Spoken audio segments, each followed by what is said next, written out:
Emotions can get in the way or get you on the way. These words from leadership coach Mavis Mazura capture a fundamental truth. Our emotions can either derail us or drive us forward. Think about it. Have you ever felt so anxious about a change at work that you shut down instead of stepping up?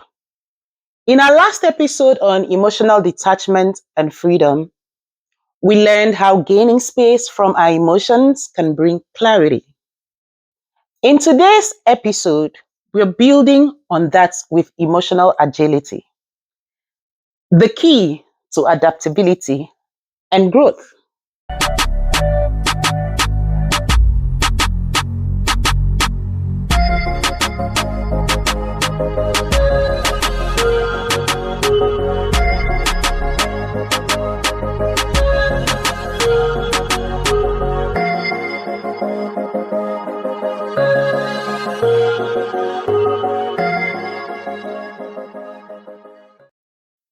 Emotional agility is a skill that helps you bend, not break, in the face of life's twists and turns. Imagine being able to face unexpected challenges with poise, adapt when things don't go as planned, and use even tough emotions as fuel for growth. That's what emotional agility is all about. Welcome to another episode of Clarity to Impact. If you are ready to think clearly, lead boldly, and turn vision into measurable results, you are in the right place. I am your host, Blessing Asukwa Eku, and in today's episode, we'll explore what emotional agility really means and why it's considered the key to adaptability and growth. We'll define the concepts with help from psychologist Susan David, who coined the term emotional agility. And we'll dive into vivid examples from famous leaders to everyday professionals showing emotional agility in action. We'll also see how being emotionally flexible can make you more adaptable at work and a strong leader. We will touch on the psychology and philosophy behind emotional agility. Most importantly, you'll hear some analogies and reflective questions to keep things very engaging. By the end, you have actionable strategies to practice and a very fresh perspective on your own emotions. So, what exactly is emotional agility? Simply put, it's the ability to navigate your emotions with flexibility and wisdom, especially when times are tough. Harvard psychologist Susan David, who introduced this concept, defines emotional agility as a process that enables us to navigate life's twists and turns with self acceptance, clear sightedness, and an open mind. In practice, it means experiencing the full range of emotions. Yes, even the uncomfortable ones. And then choosing how to respond in a way that aligns with your values and long term goals. It's not about ignoring difficult feelings or pretending to be positive all the time. No, that's not what it is. Picture emotional agility as a kind of mental flexibility or psychological yoga. When you're emotionally agile, you can bend with the storms of life without breaking. By contrast, being emotionally rigid, refusing to acknowledge feelings or clinging to one viewpoint is like a stiff tree in a hurricane. As Susan David warned in her TED Talk, emotional rigidity in the face of complexity is toxic. It leads to higher anxiety, depression, and broken relationships. Rigid thinking sounds like I must feel positive, I can't ever be sad, or impulsively reacting to every emotional trigger. Emotional agility, on the other hand, is responding rather than reacting. It's the difference between a knee jerk outburst and a measured response. It goes beyond general emotional intelligence, that's just being aware of feelings, and enters the realm of emotional flexibility. Being able to adapt and use your emotions constructively, you become, as David suggests, more like a chessboard rather than a single chess piece. You're able to see the bigger picture of your emotions without being dominated by any one feeling. Crucially, emotional agility is about aligning your actions with your core values, even when emotions run high. So instead of letting momentary feelings dictate your behavior, you acknowledge them and then you ask, what really matters here? And what response would serve that? This concept has roots in clinical psychology too.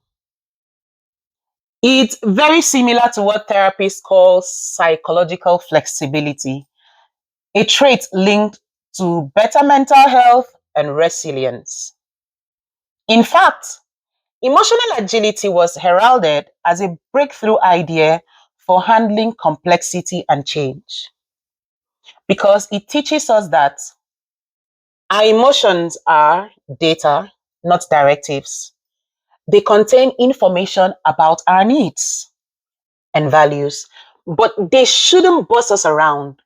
With this definition in mind, let's explore why this skill is so critical, especially in our professional lives and also in our personal lives. In today's fast paced, uncertain world, the ability to roll with the punches emotionally is a superpower, especially at work. Change, uncertainty, and stress are practically guaranteed in any career. Emotional agility is what separates those who thrive from those who merely survive when things get chaotic.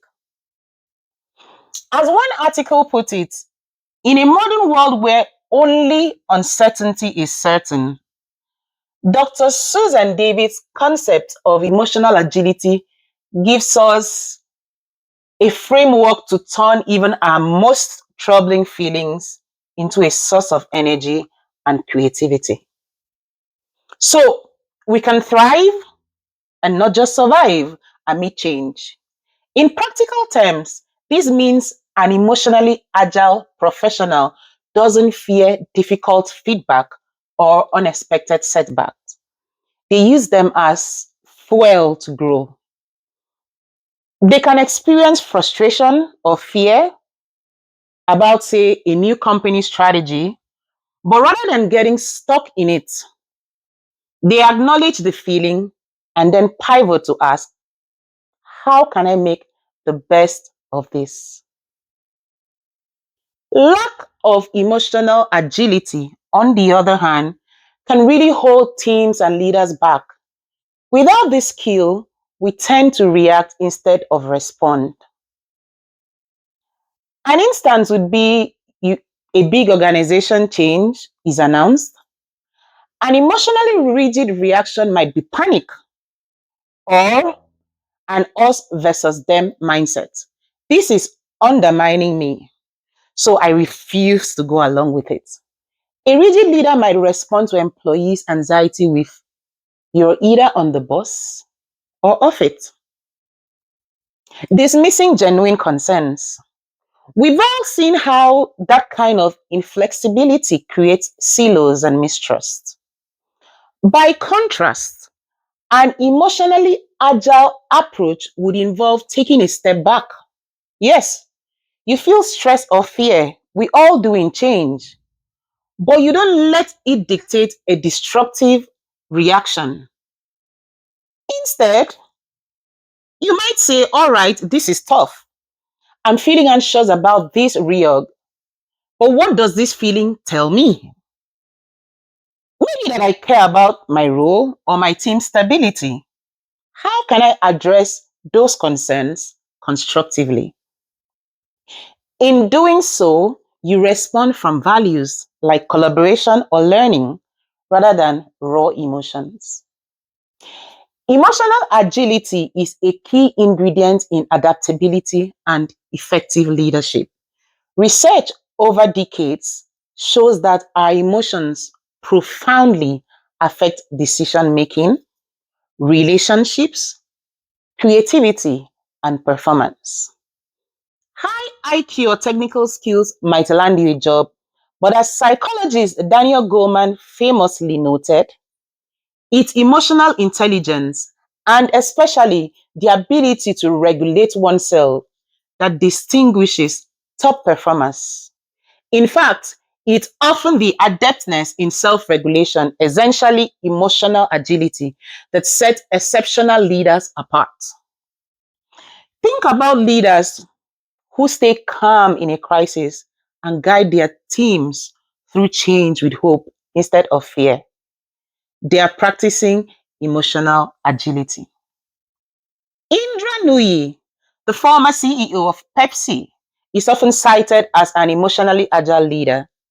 She steered Pepsi through the turbulent industry changes by balancing resilience and adaptability, pushing for healthier products while keeping the company stable and innovative. She has spoken about staying open to new ideas and feedback, even when it was uncomfortable, to keep the company growing.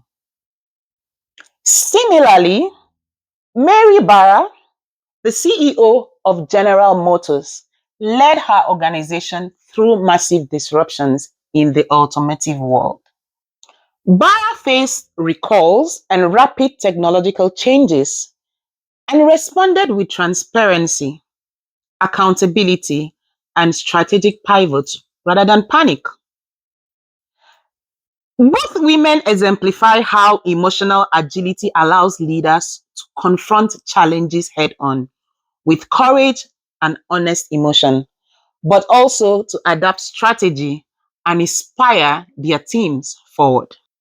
They didn't rigidly stick to how things have always been done out of fear. They acknowledged the rough realities and then led change with clear vision. Their emotional flexibility fostered trust and stability in uncertain times. Even if you are not a CEO, emotional agility matters at every level of your career. Early career professionals who develop this skill tend to handle feedback and failure more constructively. Imagine you're a new analyst and a project you worked really hard on gets scrapped. An emotionally agile response might be, "Ooh, I'm really disappointed," and maybe angry that this fell through. I need a day to process this feeling. Then I'll seek feedback on what can be learned here. Instead of denying the disappointment or stewing it for weeks, you face it and move forward, turning a setback into growth. Your managers will also notice the resilience over time. In contrast, an emotionally inflexible response might be to take the setback as a personal affront and disengage or quit permanently. One response keeps you adaptable and growing, the other one keeps you stuck. That's not where you want to be. Ultimately, workplaces that encourage emotional agility, where people can express concerns, discuss feelings openly, and support each other, tend to be more innovative. Why? Because when people aren't trapped in denial or fear of their emotions, they can approach problems with curiosity and creativity. Conflict is part of collaboration, and potential failure holds hands with innovation, as Susan David points out. If employees feel safe to voice anxieties, admit mistakes, the team can adapt quickly and learn rather than cover up issues. Leaders who cultivate their own emotional agility set this tone. They don't punish people for having feelings. Instead, they model how to use those feelings as information and move forward. In short, emotional agility at work creates a high adaptability environment where people bring the best versions of themselves rather than live in fear of slip ups. It's key to not just surviving change, but thriving through it. The psychology and philosophy behind emotional agility. Emotional agility can be viewed as climbing a pyramid of inner needs, from basic acceptance at the base to wisdom at the peak. In the illustration on the screen, each layer represents a foundation for the next, starting with gentle acceptance, it is what it is, and compassion, building routines and connections, finding the courage to face tough emotions, and finally resetting through value-based habits that leads to genuine wisdom. In essence, by accepting reality and our feelings with compassion, establishing healthy practices and support, and courageously aligning our actions with our values, we pave the way towards personal growth and wisdom. The concept of emotional agility is deeply rooted in both psychological research and age old philosophical wisdom about emotions. Psychologically, it aligns with what is known as psychological flexibility, a construct studied in clinical psychology. Decades of research indicate that psychological flexibility, that's the ability to tolerate and adjust to difficult thoughts and feelings while pursuing meaningful action, is linked to better mental health, lower stress, and greater well being. Emotional agility essentially is the practical day to day application of that flexibility. It's no coincidence that acceptance and mindfulness based therapies like acceptance commitment therapy or ACT emphasize many of the same steps we discussed. Accepting emotions, cognitive diffusion, that is stepping out from your thoughts, clarifying values, and committed action. When you practice emotional agility, you are training your brain to be more adaptable and also resilient. Over time, you literally rewire your responses to stress, moving from reflexive actions to more thoughtful responses. Philosophically, the ideas behind emotional agility have been around for ages. We quoted Epictetus earlier, the Stoic philosopher, who said, it's not what happens to you, but how you react to it that matters. That could be the motto for emotional agility.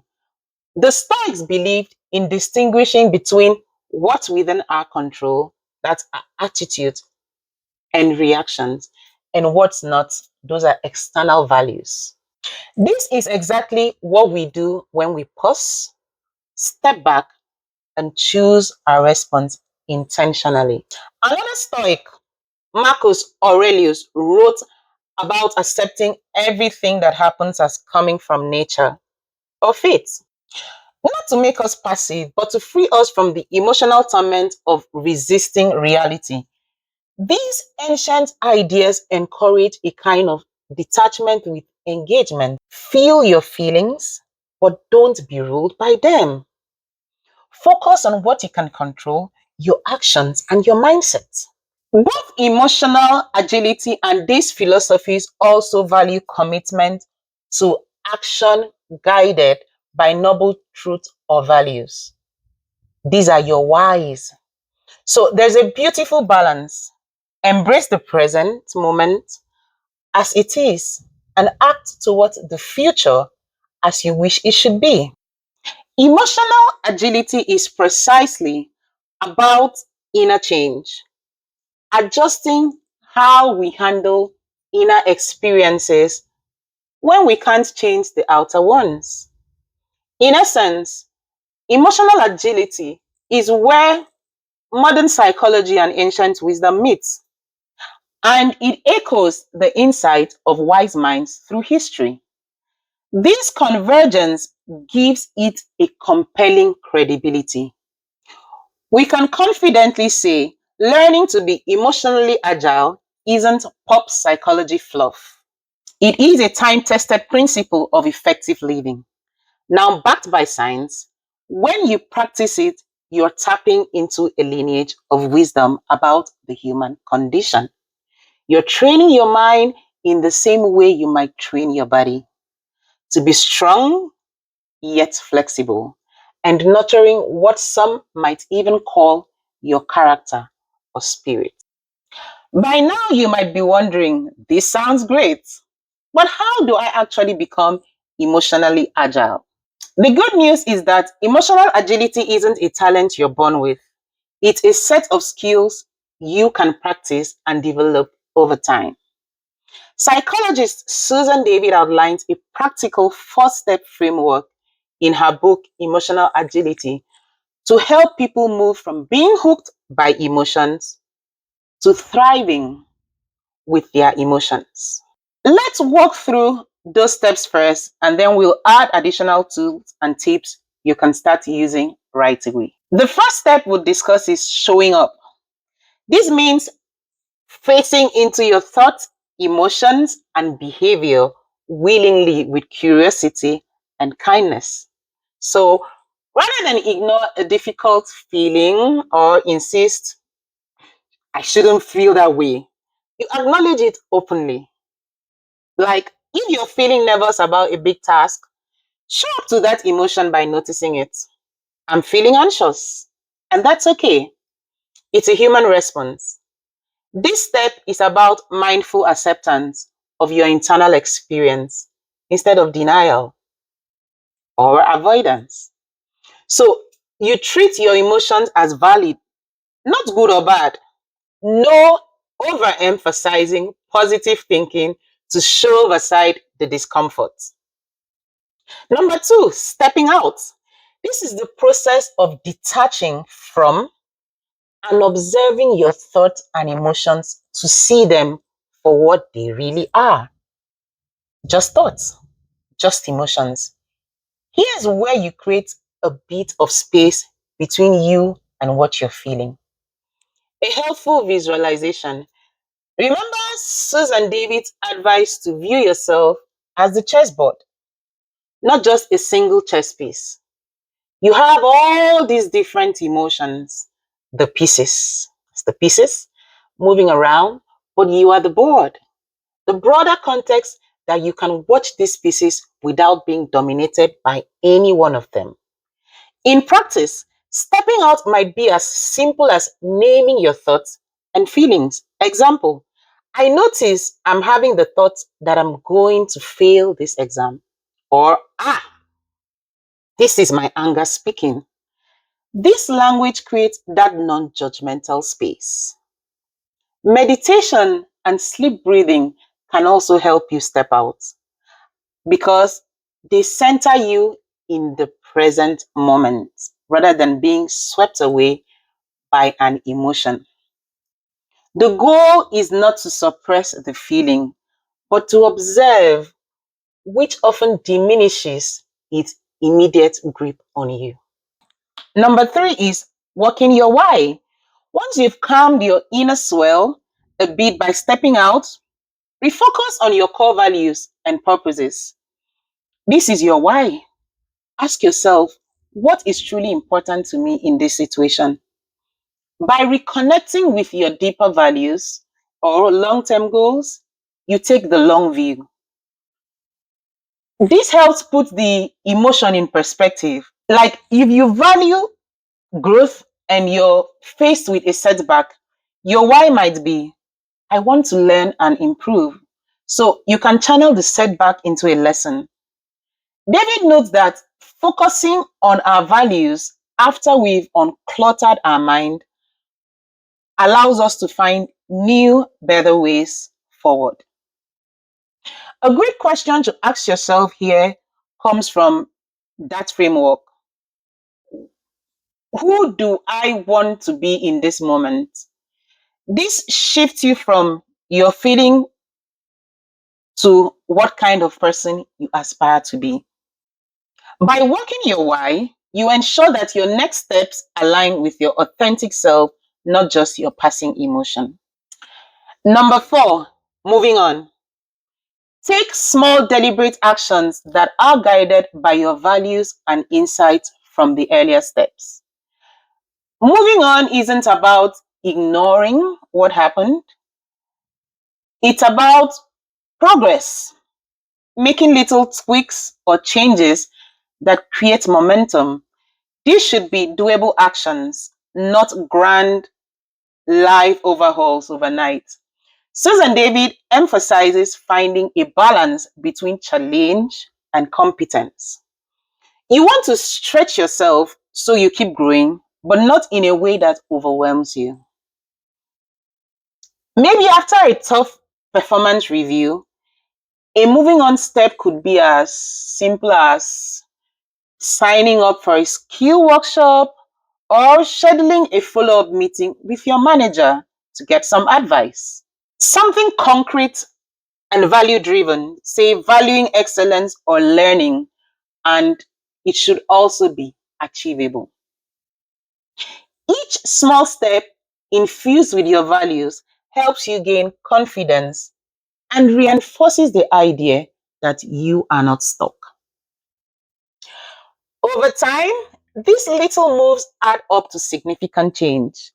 As Susan David puts it, the ultimate goal of emotional agility is to keep a sense of challenge and growth alive and well throughout your life. In other words, by continually moving forward in line with your values, you remain in a growth trajectory, no matter what emotions or obstacles come your way.